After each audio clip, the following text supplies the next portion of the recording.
Pepper says, are you ready to create some beautiful Christmas gifts using our hoarded stash? I know I am. Hello everyone and welcome back to A Hoarder's Heart. On this episode, we are going to be making the Christmas baskets and gifts with items that we already have. We can really give out beautiful gifts this holiday with things that we already own, that we're not using, that are still brand new. Also, I have a ton of craft supplies. So I'm also going to be showing you how to make a beaded bracelet that's also going to be given out as gifts. And I want to thank everyone for being very patient with me because I haven't had a video since 2 weeks ago. And that's because after Thanksgiving, we kind of got sick. So we were a little down and out. And then I had a urologist appointment the day I finally started feeling better.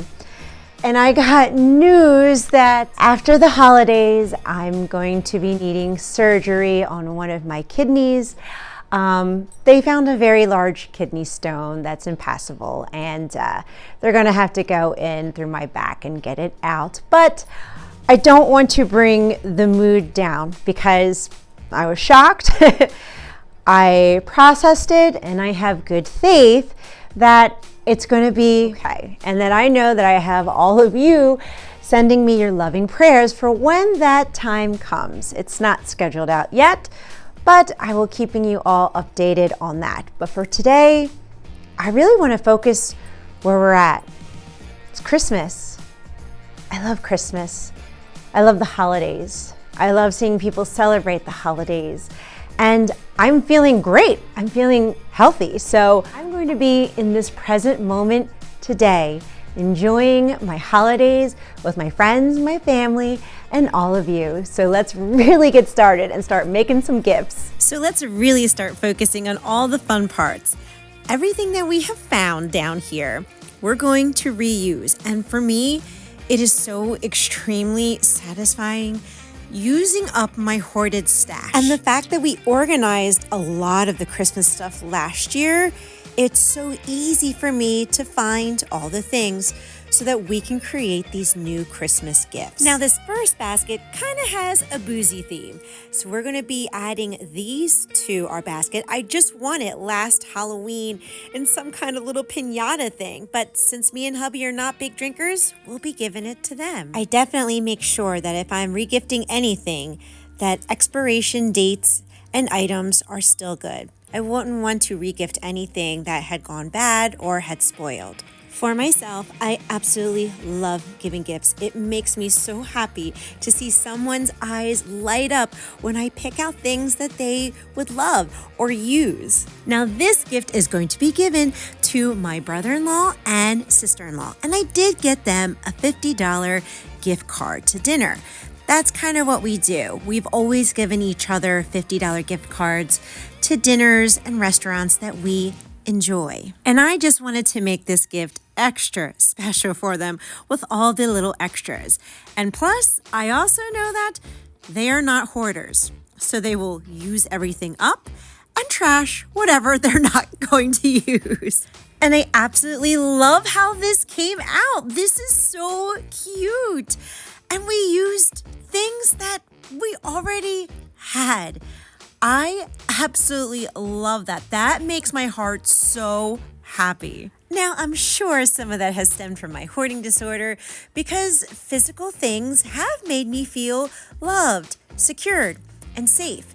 And giving a gift is me kind of showing those emotions and giving it to someone else so that they feel loved and appreciated. I'm pretty sure that's where that stemmed from. I feel that's a pretty common hoarding behavior because a lot of times it also validates the fact that we took the action to save it, kept it out of a landfill, was able to give it to somebody else in hopes that they'll really enjoy the gift that was given to them. I know that's why I absolutely love making Christmas presents out of my hoarded stash. Now we're going to step into my oldest son Brandon's room, which I have to say, I'm so proud of him, especially as a recovering hoarder. He keeps his room neat and clean. He doesn't like clutter. He learned how to let go easily. And I'm so proud of him. Miss Peppy is so proud of him, snoozing in his bed. But there was something I wanted to show you in here. Because he decluttered, he found some brand new items over here that he outgrew.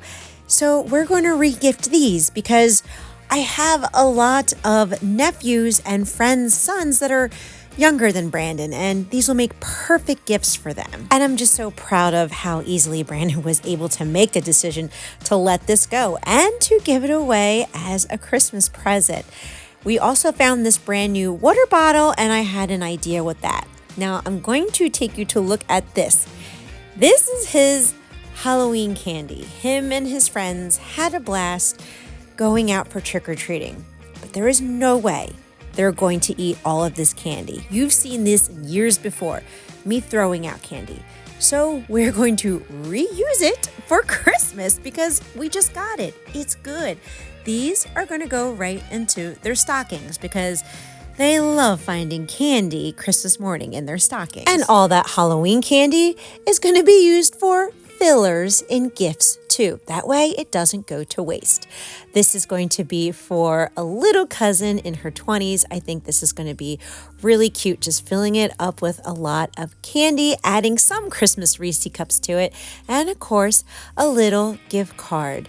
And I think it makes the gift so much cuter rather than just putting the gift card into a little card or a bag. I absolutely love how this came out. Now, this little Pepper knows that she is not allowed on the table. I don't know if she's upset because she hasn't had as much camera time as usual, but she knows that she needs to get down. Now, this is the water bottle that's being regifted to my oldest nephew who is 19 and in college. So, of course, we're going to fill this water bottle with all kinds of yummy candy. And Miss Pepper hopping back up on the table. She is being very sassy in today's video. She knows that she is allowed on the chair, but she's not allowed on the table. So now we got to jazz this up a little bit. And of course, you know me, I got a ton of ribbon. So we're just going to add a little ribbon ties and ribbon curls there just to make it a little more festive.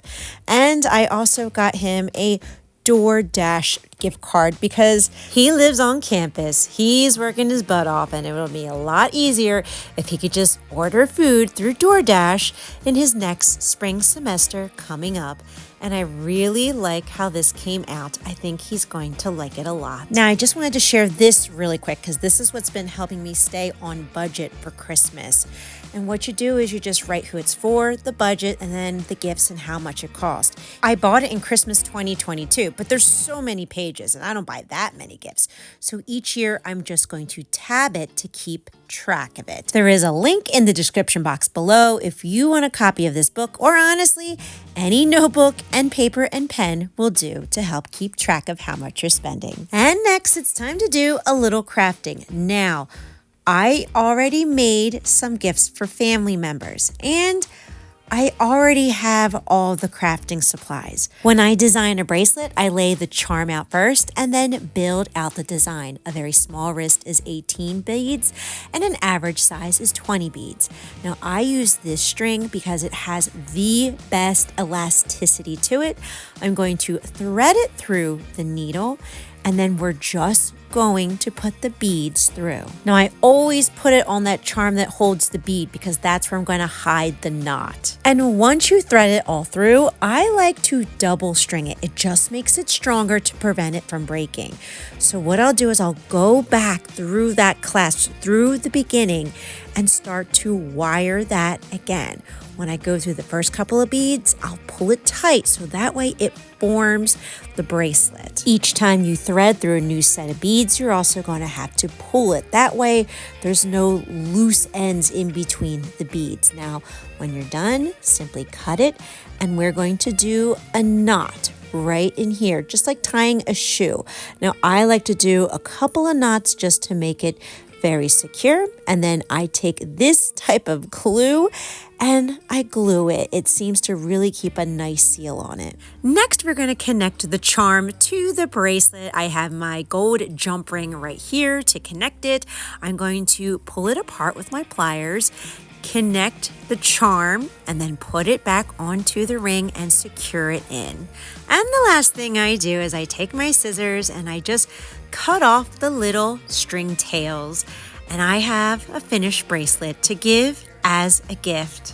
And by regifting items that I already have and creating new ones with the craft supplies, I have been able to save so much money. There were so many past Christmases that I went into deep debt and dreading that January credit card bill.